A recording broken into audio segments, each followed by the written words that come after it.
Я видел тебя на улице. Ты kуда-то очень bыстro шел. Mən səni, mən səni çöldə görmüşəm, video.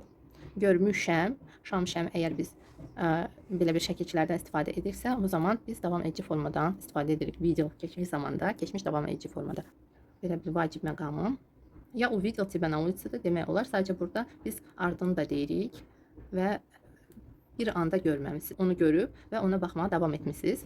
Buna görə də video.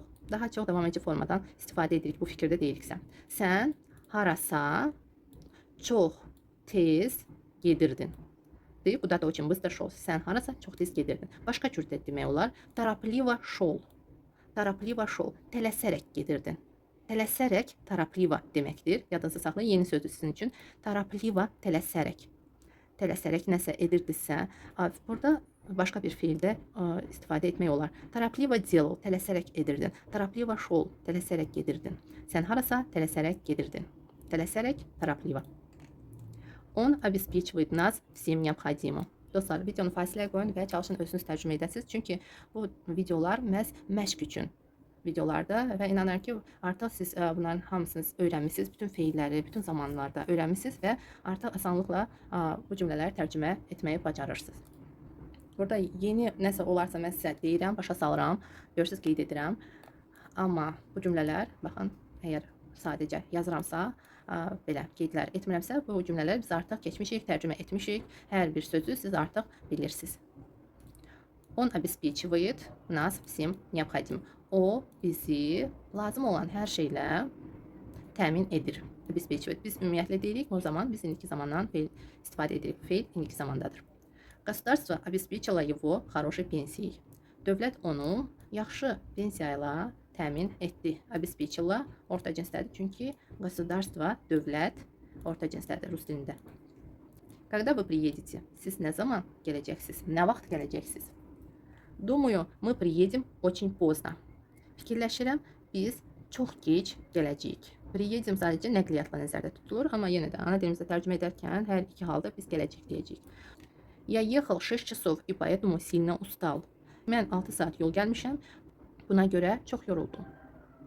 Завтра мы сдадим все книги в школу. Dadim verəcəyik, sdadim təhvil verəcəyik. Sdavать təhvil vermək. Sabah biz bütün kitabları məktəbə təhvil verəcəyik. Sdavать. Burada da s, z kimi tələffüz olunacaq. Sdadim, sdadim. Sdavать, burada fikir verin. Bir var sdать экзамен, imtahan vermək. Sdать экзамен. Amma sdavать yenə də sdavать feili iki mənalıdır dostlar. Gəlin burada sizə yazım. Sdavать. Sdать и sdavать. Sdavать davam edici formadadır. Sdать bitmiş formadadır. Sdать, sdavать. Biz bunu səhv etmirəmsə keçmişik. Sadəcə ola bilsin ki, bir cür mən sizə tərcümə etmişəm. Deməli, sdать əgər imtahandırsa, əşya heç nə deyilsə, bu zaman vermək kimi tərcümə olunacaq. Dать yox, mən sdать, sdать. Amma əgər hansısa bir əşyaları harasa verirsinizsə, bu zaman olacaq sdать, sdать, sdavать, təhvil vermək. Deməli, s ilə yadınızda saxlayın. Dать sadəcə vermək. Harasa verirsiniz, sadəcə, baxın dostlar, siz deyəcəksiniz, yenə də verirsiniz, siz dediniz, həm təhvil verirsiniz. Verirsiniz, əgər sizin idisə, siz kiməsə verirsiniz. Amma burada bu kitablar məktəbin idi. Siz bilirsiniz də, məktəb sizə kitablar verir və ilin sonunda da geri istəyir. Əgər sizə kimsə verib və siz bunu qaytarırsınızsa həmən müəssisəyə, bu zaman siz onu təhvil verirsiniz. Nə vaxtsa siz bu kitabları götürdünüz, indi təhvil verirsiniz, geri verirsiniz. Bu zaman biz s ilə qurulan feili götürürük. Məhz bu feil. Baxın, sdать, sdavать. Burada gələcək zamandadır. Sdadim. Amma əgər nəsə sizin idisə, siz sadəcə kiməsə verirsinizsə, o zaman dать, s-sız deyirsiniz. Deməli, bu feil həm imtahan vermək, yenə də əşya yox, məhz imtahan vermək və sadəcə vermək, imtahan vermək və təhvil vermək. İnanıram ki, başa düşdünüz. Həm imtahan vermək, həm təhvil vermək nəsə. Düzdür, vermək, amma burada təhvil vermək kimi tərcümə ediləcək. Deməli, sabah biz bütün kitabları məktəbə təhvil verəcəyik. Təhvil vermək. Həm imtahan vermək, həm təhvil vermək. Təhvil vermək. Olacaq, sdать, sdavать. İnanıyorum ki aydın oldu. Əgər nəsə aydın olmadısa yazın. Mən sizə bir daha başa salacağım. Keçək növbəti cümləyə. Вы отнесли им вещи. Siz onlara əşyaları apardınız. Отнесли. Нет, еще не отнесли. Yox, hələ aparmamışıq. Относить məhz nəsə aparmaqdır. Burada vişi əşyalar. Vişi həm paltardır, həm əşyadır. İki cür tərcümə olunur. Siz bilirsiniz bunu artıq. Biz keçmişik. Что ты понес в школу? Sən məktəbə nə apardın? Спортивную форму. İdman formasını. Что ты мне принес? Sən mənə nə gətirdin? Я принес тебе конфеты. Mən sənə konfet gətirdim. Burada da bir dənə yox, bir neçə dənə nəzərdə tuturuq. Rus dilində cəmdə olacaq. Amma biz təkdə kimi tərcümə edə bilərik. Konfetlər gətirdim biz demirik. Konfet ümumiyyətlə nəzərdə tuturuq. Çox da desək də yenə də konfet deyirik. К старшим он относится с почтением. Baxın, отнести var, bir də относиться. Отнести, принести, понести aparmaqdır. Amma относиться yanaşmaq olacaq. Yaşca böyüklərə o hörmətlə yanaşır.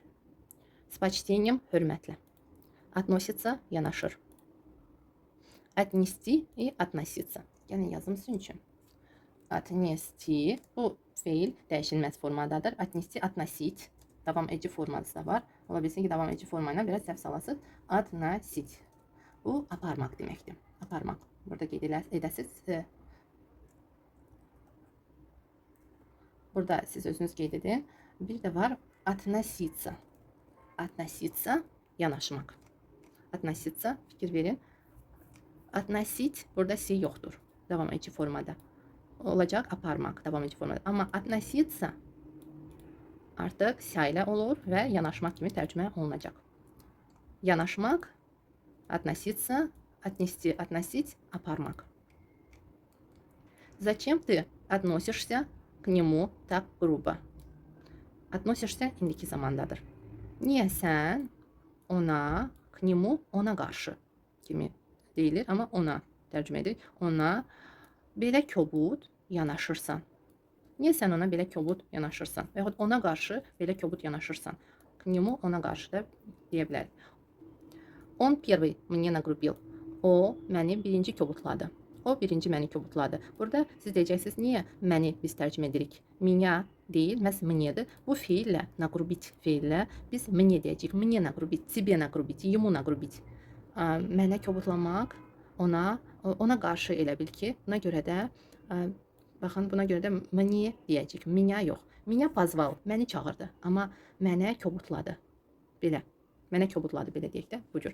Cümlə olaraq, amma o birinci məni kobudladı. Belə tərcümə edirik. Он меня обидел. Baxın, burada меня. Меня обидел artıq mənim xətrimə dəydi. O mənim xətrimə dəydi. Мне нагрубил, меня обидел. Bu feillərlə bu cür yadınızda saxlayın. Burada мне, burada меня. Кому, kimə? Kimə qarşı sadəcə burada к нему. Əgər siz ко мне demək istəsəz, отнесся, отнестись к кому-то, kiməsə yanaşmaq. Ко мне относится, относишься, ко мне относится, к тебе, или olsun ты. Относишься ко мне, к тебе, к нему, к ней, к нам, к вам, к ним. Bunları siz bilməlisiniz, biz keçmişik. Извини, я не услышала, что ты сказал. Çox sadə cümlədir. Mənim ki, asanlıqla tərcümə etdiniz. Bağışla, üzürlü say. Mən eşitmədim. Sən nə dedin? Что ты сказал? Sən nə dedin? Burada baxın, nəyə görə что biz sual sözü kimi tərcümə edirik? Çünki biz burada baxın, tam fərqli fikirlər deyirik. Bağışla, fasilə veririk. Mən eşitmədim, bu başqa bir fikirdir və sual veririk. Что ты сказал? Sən nə dedin? Burada nöqtə də qoya bilərik. Sadəcə bunu bir nəfər deyir və dayanmadan deyir, belə deyək də. Buna görə də biz vergül qoyub da bunları deyə bilərik. Burada bu fikir elə bil ki, bir mənalı deyil, bir fikir deyil, ayrı-ayrı fikirlərdir. Sadəcə bir nəfər deyir. Buna görə də burada что bu birinci hissə ilə bağlı deyil. Bu artıq sualdır. Burada şəxs özü deyir, öz haqqında mən eşitmədim, amma burada artıq sual verir. Что ты сказал? Sən nə dedin? Bu cür də demək olar. Elə ki, qısa-qısa cümlələrdir. Sadəcə vergüllə ayrılıblar bir-birindən. Ты слышала новость? Sən xəbəri eşitdin. Какую новость? Hansı xəbəri? Telefon был на беззвучном. Я не слышала твоего звонка. Na bezзвучном çoxları tərcümə edə biləcək. Biz bunu keçmədik, amma bilirəm ki, çoxları artıq məntiqlə başa düşdülər bu söz nə deməkdir. Deməli, telefon səssizdə idi, был. Səssizdə idi. Я не слышала твоего звонка. Sənin zəngini mən eşitməmişəm. Не слышала. Davam edici formadadır burada. Mən eşitməmişəm. Я не услышала bitmiş formadadır, amma biz davam edici formada burada deyirik. Mən eşitməmişəm. Что ты ему хочешь показать? Tərcümə edin, dostlar. Sən ona nə göstərmək istəyirsən? Я хочу показать ему свой новый телефон. Mən ona öz yeni telefonumu göstərmək istəyirəm. Не надо, lazım deyil. Не нужно da deyə bilərsiniz, не надо da deyə bilərsiniz. Daha çox danışıqda не надо sözü işlənir. Не нужно da desəz eyni olacaq. Он рано или поздно сам увидит. İnanıram ki, yadınızdadır. Rano или поздно nə demək idi? O tez və ya gec özü görəcək. O tez və ya gec özü görəcək. Burada rano ilə pozdno biz deyirik, amma tərcümə edərkən də gec və ya tez deyə bilərik. Biz gec və ya tez deyirik, amma rus dilində əksinə deyirik. Rano ilə pozdno. Tez və ya gec. Amma biz deyirik gec və ya tez. Fikir verin. Biz əksinə deyirik, amma rus dilində burada rano ilə pozdno olacaq. Zачем ты показал ей подарок раньше времени? Niyə sən ona hədiyyəni vaxtından tez göstərdin? Я не показывал. Она случайно заметила. Mən göstərməmişəm. O təsadüfən zametila fikir verdi. O təsadüfən fikir verdi. Amma burada biz fikir verdi kimi tərcümə edə bilmirik. O təsadüfən gördü. Zametila həm gördü deyə bilərik, həm fikir verdi. Baxır situasiyaya. Yenə də bu zametila sözünü biz увидела sözü ilə də əvəz edə bilərik. Deməli, zametila həm fikir verdi, həm gördü. Bu situasiyada belə tərcümə edirik. Amma əslində zametila fikir vermək deməkdir. Увидела gördü. O təsadüfən gördü. Она случайно заметила или она случайно увидела. Она внезапно откуда-то появилась и испугала меня. O hardansa birdən, anidən, внезапно anidən peyda oldu və məni qorxutdu. Испугала. Родинка то появлялась, то исчезала. То əgər nəsə peyda olub, nəsə yox olursa, burada da xal, rodinka xalda, biz onu keçmişik. Xal gah peyda olurdu, gah yox olurdu. Kimsə, burada rodinka əvəzinə, xal əvəzinə də şəxsin adını da deyə bilərik. Və deyə bilərik, gah peyda olurdu, gah yox olurdu, gah gəlirdi, gah gedirdi. İki hərəkət edərkən, gəlib getmək deyərkən də biz deyə bilərik. Gah gəlirdi, gah gedirdi. İşıq gah gəlirdi, gah gedirdi. Свет то приходил, то уходил. То включали, то отключали. Gah qoşurdular, gah yandırırdılar, gah söndürürdülər. Belə.